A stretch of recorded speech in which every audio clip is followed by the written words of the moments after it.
ನನ್ನ ವಿಡಿಯೋಗೆ ನಿಮ್ಮೆಲ್ಲರಿಗೂ ಸ್ವಾಗತ. ತಂದೆ ತಾಯಿಗಳಿಗೆ ನನ್ನ ಕಡೆಯಿಂದ ಒಂದು ಚಿಕ್ಕದಾದ ಒಂದು ಸತ್ಯವಾದ ಒಂದು ಮಾತು. ನಿಮ್ಮ ಮಕ್ಕಳಿಗೆ 1ನೇ ಕ್ಲಾಸಿಂದ 7ನೇ ಕ್ಲಾಸ್ ಅಥವಾ 8ನೇ ಕ್ಲಾಸ್ವರೆಗೆ ಒಳ್ಳೆ ಶಿಕ್ಷಣ ಕೊಡಿ, ಒಳ್ಳೆ ಬುದ್ಧಿ ಕೊಡ್ತಾಯಿರಿ, ಒಳ್ಳೆ ಬಟ್ಟೆಗಳನ್ನು ಹಾಕ್ತಾಯಿರಿ, ಹಾಗೆ ಒಳ್ಳೆ ನಡತೆಯನ್ನು ಕಲಿಸ್ತಾಯಿರಿ. ನೆನಪಿರಲಿ, ನೀವು ಹೇಗೆ ಇಡ್ತೀರಾ ಮಕ್ಕಳು ಮುಂದೊಂದು ದಿನ ಹಾಗೆ ಆಗ್ತಾರೆ. 9ನೇ ಕ್ಲಾಸು 10ನೇ ಕ್ಲಾಸ್ವರೆಗೆ ಅವರಿಗೆ ಫುಲ್ ಫ್ರೀಡಮ್ ಆಗಿ ಬಿಟ್ಕೊಡಿ. ಅವರ ನಡತೆ ಅವಾಗರೆ ಗೊತ್ತಾಗುತ್ತೆ. ಒಂದು ಇಲ್ಲಾಂದರೆ 10ನೇ ಕ್ಲಾಸು ಮುಗಿದು 11-12 ಕ್ಲಾಸ್ನಲ್ಲಿ ಅವರ ನಡತೆ ಪಕ್ಕ ಗೊತ್ತಾಗೇ ಆಗುತ್ತೆ. ಅವಾಗ ಸ್ಟಾರ್ಟ್ ಮಾಡ್ತಾರೆ ರಣ ಹದ್ದು ಥರ. ನೀವೆಷ್ಟೇ ಕೇಳಿದ್ರೂ, ನೀವೆಷ್ಟೇ ಬಾಯಿ ಬಡ್ಕೊಂಡ್ರೂ ನಿಮ್ಮ ಮಾತು ಯಾವ ಸ್ಥಿತಿಯಲ್ಲಿ ಕೂಡ ಕೇಳೋದಿಲ್ಲ.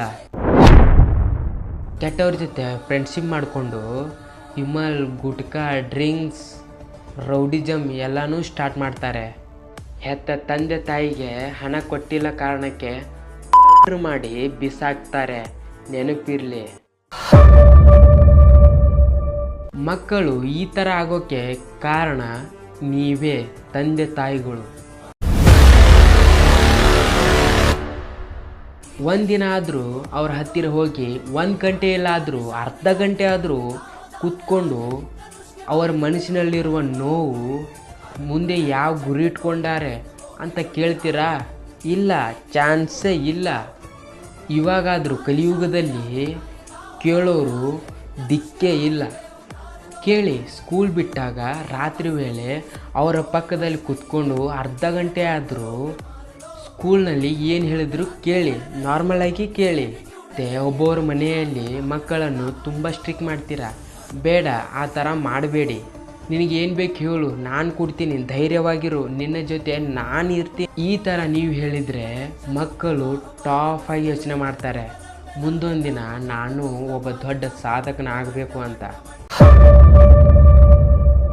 ಅವರಿಗೆ ಕೆಲಸ ಕೊಡಿ, ಮನೆ ಕೆಲಸ ಪರವಾಗಿಲ್ಲ. ಒಬ್ಬೊಬ್ಬರ ಮನೆಯಲ್ಲಿ ದೂರ ಅಂದರೆ ದೂರ ಕೆಲಸಕ್ಕೆ ಸೇರಿಸೋದು. ಮಕ್ಕಳ ತಲೆಯಲ್ಲಿ ಒಳ್ಳೆ ಶಿಕ್ಷಣ ಇದ್ದರೆ ಒಳ್ಳೆ ಶಿಕ್ಷಣ ಕೊಡಿ. ತಲೆಯಲ್ಲಿ ಬಿಸ್ನೆಸ್ ಐಡಿಯಾ ಇದ್ದರೆ ಬಿಸ್ನೆಸ್ ಐಡಿಯಾ ಕೊಟ್ಬಿಡಿ.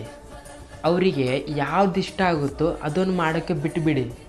ಇಷ್ಟಪಡಲಾರ್ದು ಮಾಡಿದರೆ, ಯಾವುದು ಕೆಲಸ ಇಷ್ಟ ಇದ್ದಿದ್ದು ಇಷ್ಟಪಟ್ಟು ಮಾಡಿದರೆ ಖಂಡಿತ ಒಂದಿಲ್ಲ ಒಂದಿನ ತುಂಬ ದೊಡ್ಡದಾಗಿ ಸಕ್ಸಸ್ ಕಾಣ್ತೀರಾ. ನಮಸ್ಕಾರ, ಮತ್ತೆ ಸಿಗೋಣ.